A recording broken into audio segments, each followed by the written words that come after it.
menggunakan bahasa-bahasa sederhana yang mudah dipahami gitu kan. Karena PAUD ini sama halnya kita seorang guru, seorang orang tua mengajarkan anak PAUD ini kan tentu dengan bahasa yang sederhana, mudah dipahami. Kenapa saya mengatakan Yesus ibaratnya mengajar kepada anak PAUD? Karena Yesus ini kan mengajar hanya 3,5 tahun, betul? 3,5 tahun ini tentu murid-muridnya mengikuti Yesus ini adalah 3,5 tahun. Nah, untuk merubah paradigma pemahaman tentang ajaran Tuhan yang dibawa oleh Musa dilanjut oleh Yesus, tentu merubah paradigma yang sesat atau merubah paradigma yang salah oleh orang-orang Yahudi pada saat itu. Yesus kan menggunakan bahasa yang sederhana tentunya. Artinya bagaimana dia bisa mengikuti ajaran Yesus. Nah, ini ada perkataan Yesus yang saya sangat tertarik. Yesus mengatakan begini, Tuhan itu adalah roh, dia bilang. Maka sembahlah dia dalam roh dan kebenaran. Ya kan, gampang itu. Maksudnya Yesus nih, roh ini adalah secara rohani, secara spiritual. Jadi totalitas kita ini tidak hanya di mulut, tetapi roh. Nah, kemudian dan kebenaran. Kebenaran adalah firman Tuhan. Kan gampang. Jadi menyembah kepada Tuhan itu dengan firman Tuhan, jangan sembarang suka-suka lah seperti itu. Nah, tetapi karena Yesus ini tahu murid-muridnya supaya paham apa yang dikatakan Yesus, apa itu roh? Dia bilang Tuhan itu roh. Dia menjelaskan juga roh itu tidak punya tulang, tidak punya daging. Ya kan? Jadi Tuhan itu tidak punya tulang, tidak punya daging. Gampang kok dia bilang. Lalu Yesus menjelaskan tentang esensi Tuhan tadi, dia juga menjelaskan esensi dia sendiri. Sementara dia bilang, aku punya tulang, punya daging. Akulah ini. Rabalah tanganku, rabalah kakiku. Roh tidak punya tulang, tidak punya daging. Sementara yang kamu lihat, aku punya tulang, punya daging. Gampang kok berarti. Yesus ini menjelaskan kepada murid-muridnya bahwa Tuhan itu tidak punya tulang, tidak punya daging. Artinya goib lah istilahnya. Kalau kita bahasa sekarang, goib. Dia tidak bisa dilihat. Sementara aku bisa kau lihat, dia bilang. Maka untuk membuktikan, rabalah tanganku, dia bilang. Rabalah kakiku. Mana ikan goreng, mana ikan goreng, ikan goreng. Asal roh makan ikan goreng, dia bilang kan seperti itu. Ada yang sebuah narasi ya, kalau begini Bang Mika, saya bilang kalau kau mengatakan Yesus adalah Tuhan, itu iman kalian. Kan begitu, kita tidak masuk ke iman ya. Tetapi konsekuensinya kalau kalian melanggar pengajaran Yesus, Yesus adalah Tuhan yang kau tuhankan, bahwa Yesus punya tulang, punya daging, apa bedanya Yesus dengan babi, dengan anjing, saya bilang, atau dengan binatang? Kan dia punya tulang, punya daging. Itu tidak benar dengan ajaran Yesus. Yesus Tuhan sama dengan babi, hakikat anjing, kan salah menurut saya, menurut ajaran Yesus. Nah, yang jadi masalah, mereka marah, Tante Mika. Padahal saya sedang mengatakan ajaran Yesus yang sebenarnya. Dia bilang, kau ini apa Baal? Kalau begitu, Baal kau babi, kau anjing, kau binatang. Loh. Kau yang sedang mengatakan bahwa Yesus adalah Tuhan. Sementara Yesus dia bilang, aku punya tulang, punya daging. Babi punya tulang, punya daging. Berarti hakikat Yesus ini bukan Tuhan, tetapi hakikat Yesus ini sama dengan binatang. Dia marah sama saya. Tidak menjawab, malah marah. Dia bilang, oh kau Baal, kau babi, kau anjing, kau binatang. Nah, tolong ditanggapi, Tante Mika. Apakah dia dengan mengatakan saya binatang, saya babi, anjing, apakah dia sedang mengatakan bahwa Yesus hakikatnya dengan binatang ini sama? Begitu. Silahkan Tante Mika. Jangan menghujat teman-teman ya. Silahkan. Pernyataan yang sangat bagus. Ini pernyataan yang sangat bagus dari Bang Baal ya teman-teman ya. Jadi gini, mereka ini adalah orang yang dihilangi akalnya. Pertama itu, aku jelaskan dulu Bang Baal ya. Kalau kita di dalam Islam, itu berakal dulu baru beriman. Nah, ketika kita berakal dulu baru beriman, kita menggunakan akal kita dulu untuk memahami iman kita ini. Masuk nggak dengan ajaran kita, sesuai nggak dengan terhadap manusia, relevan nggak terhadap dunia gitu. Nah, ini menunjukkan bahwa akal itu lebih diutamakan untuk mencari kebenaran. Makanya kita itu dididik untuk belajar. Tetapi oten-oten ini beriman dulu baru diakal-akalan. Mereka mengakali Yesus jadi hewan, mensamakan ya, menganalogikan menjadi domba. Mungkin karena itulah. Jadi mereka ini mengakal-akali agar kita sama dengan mereka, Bang Baal. Makanya Bang Baal dikatakan seperti itu. Tetapi tidak, berbeda dengan kita. Ketika kita memuja Allah, Allahu Akbar, Allah memanggil kita dengan Ya ayyuhallazina amanu.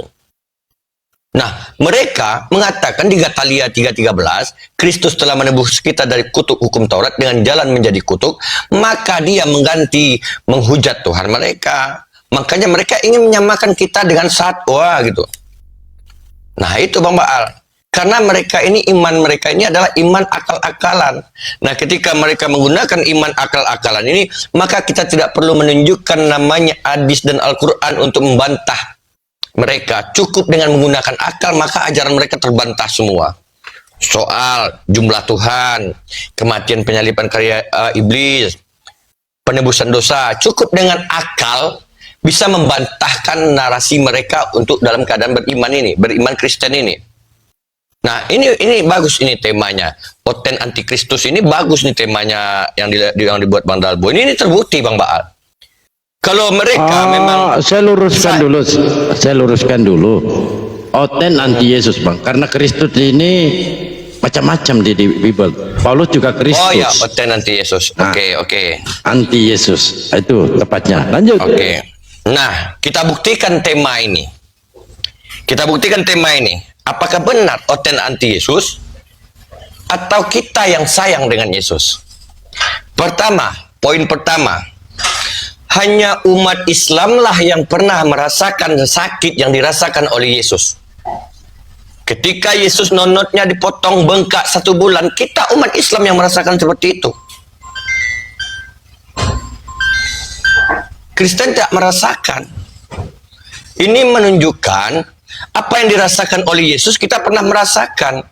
Kalau seandainya di dalam Al-Quran dikatakan Yesus itu dibun-bun dan disalib, mungkin kita yang duluan akan menyalib diri kita gitu loh. Tetapi di dalam Al-Quran tidak dikatakan dia diselamatkan dan dia tidak dibunuh. Nah, makanya kita tidak mengimani ini. Inilah yang menunjukkan bahwa oten anti Yesus. Islam sayang Yesus. Sakit yang dirasakan waktu Yesus bengkak nonotnya selama sebulan, nggak kering-kering, kita rasakan. Poin yang kedua, kita lihat ketika aku misalnya nggak suka dengan Bang Dalbo atau dengan Bang Baal, pasti ku ejek namanya. Bang Dalbe, Bang Dalbu, Bang Dalbi. Nah, ini perubahan nama ini menunjukkan kita benci dengan orang itu. Kita ejek dia, oh siapa? Si Incus. Ini menunjukkan kita nggak suka. Nah, ini yang terjadi sekarang. Mereka mengganti nama Yesua menjadi Yesus. Kita tidak pernah mengganti, tetap Isa. Akar padanan katanya sama. Nah, ini menunjukkan kita masih cinta dengan Yesus. Kita masih sayang. Oh, efeknya ya, belum bisa ini, remote rusak, Bang. Baterainya habis kayak ini. Nah, ini. Yang ketiga, ini poin yang kedua. Udah jelas ya, bahwa mengganti nama orang bentuk kebencian. Sementara namanya tidak pernah ada namanya Yesus di Israel itu. Us-us itu nggak ada. Nah, yang ketiga, kitalah umat Islam yang menganggap doa Yesus ini dikabulkan. Di Ibrani 5:7, dalam hidupnya sebagai manusia ia telah mempersembahkan doa dan permohonan dengan ratap tangis dan keluhan kepada Dia yang sanggup menyelamatkan dia dari maut.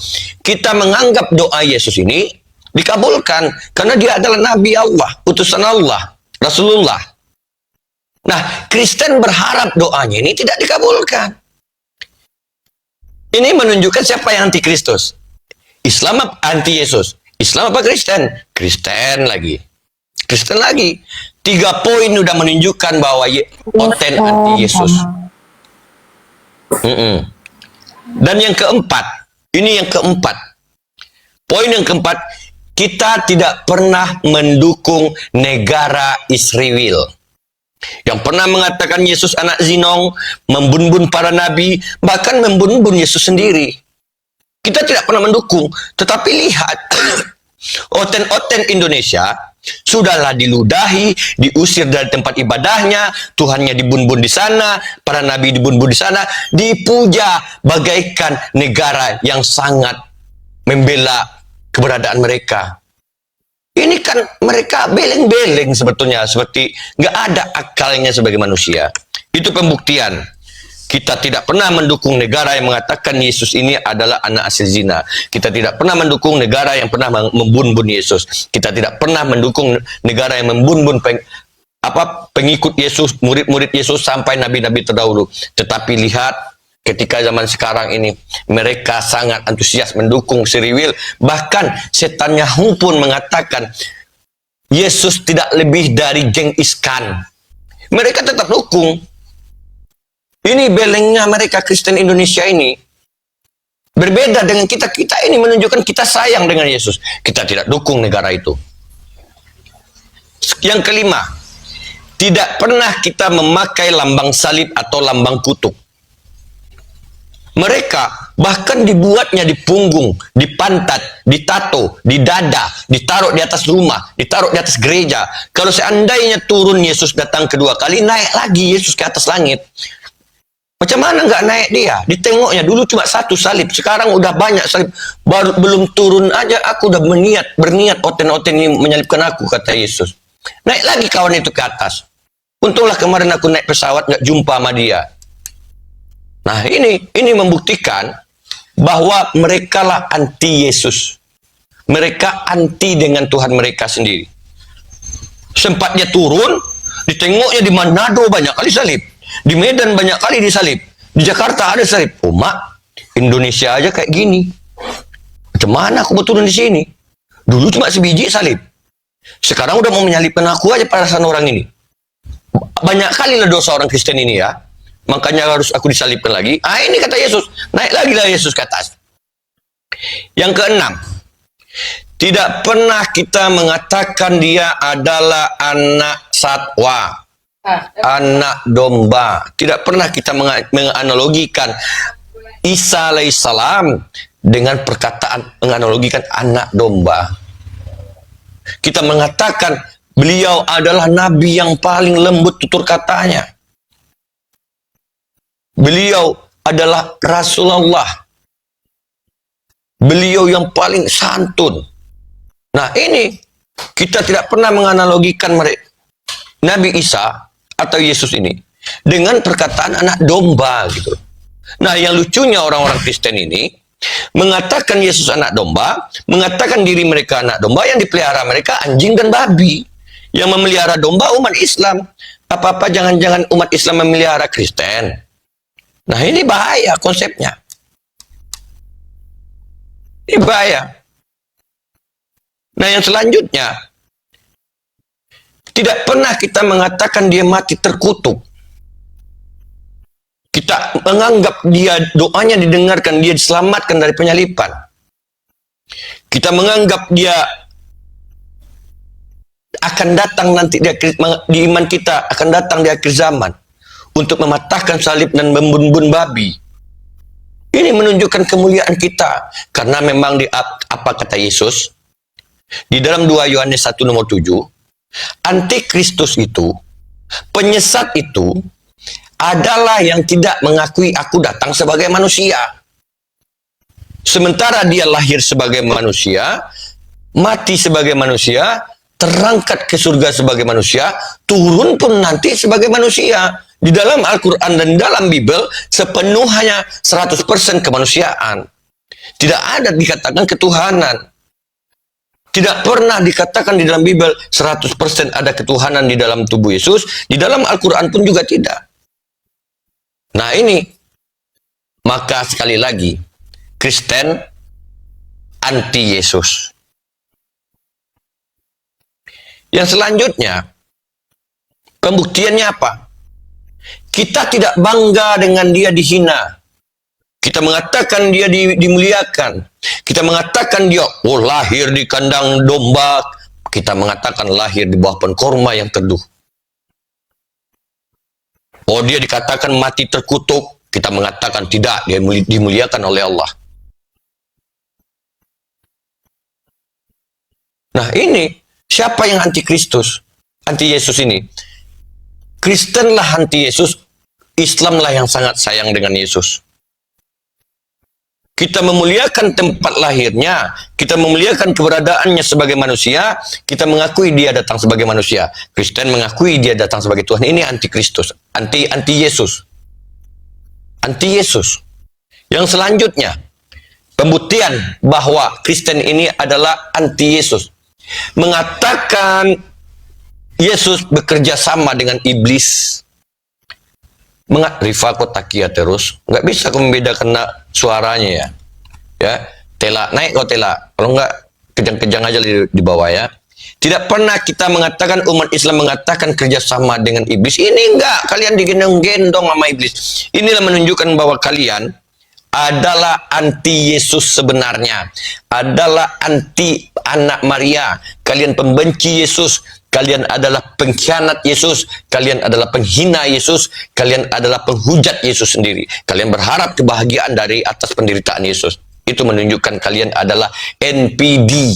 Kalian adalah manusia yang sakit. Kalian manusia yang tidak memiliki akal dan pikiran dan kemanusiaan. Yang ada hanya kepribinatangan. Hanya binatang yang ingin bebas seperti itu. Yang terakhir, ini poin. Islam adalah sangat sayang dengan Yesus. Ini poin yang terakhir. Tidak pernah kami umat Islam melimpahkan dosa terhadap diri Yesus. Tidak pernah kami melimpahkan dosa terhadap diri Yesus. Tetapi kalian yang ngintip orang mandi, Yesus yang kalian siksa. Kalian yang main judi, Yesus yang tersiksa. Kalian yang main slot, Yesus yang kena siksa, yang rungkat. Ini menunjukkan adab kalian sebagai manusia tidak pernah memuliakan manusia. Manusia yang dimuliakan oleh Allah, kalian hina sehinanya, kalian timpakan kejahatan kepada dia, kalian timpakan kehinaan kepada dia, kalian buat lambang-lambang yang terkutuk pada dia. Ini untung kalau seandainya Yesus ditabrak tronton, kalung salib kalian itu ganti dengan tronton. Sempat matinya Yesus di kursi listrik, kalung salib kalian itu kursi listrik. Logika nggak kalian seperti itu? Nah, naik aja lah kalian teman-teman Kristen. Ya, ini menunjukkan bahwa umat Islamlah yang tidak anti dengan Yesus. Umat Islam memuliakan Yesus, umat Islam membanggakan Yesus, umat Islam menganggap Yesus doanya dikabulkan. Kalianlah umat Kristen, laknatullah, penyembah manusia terkutuk yang bangkit dari ketiga. Karena aku bisa membuktikan, yang kalian sembah bukanlah Yesus anak Maria. Yesus anak Maria berkata, janganlah kau menyimpang kepada bangsa-bangsa lain dan masuk dalam kota Samaria. Ini Yesus anak Maria. Yesus yang bukan anak Maria, beritakan Injil ke seluruh bangsa yang telah bangkit dari ketiga. Yesus anak Maria mengatakan, izin bang, aku saya tidak bisa. sapa dulu bang Tante. Oh ya, lanjut Bang Baal, aku cuma manasin, gas Bang.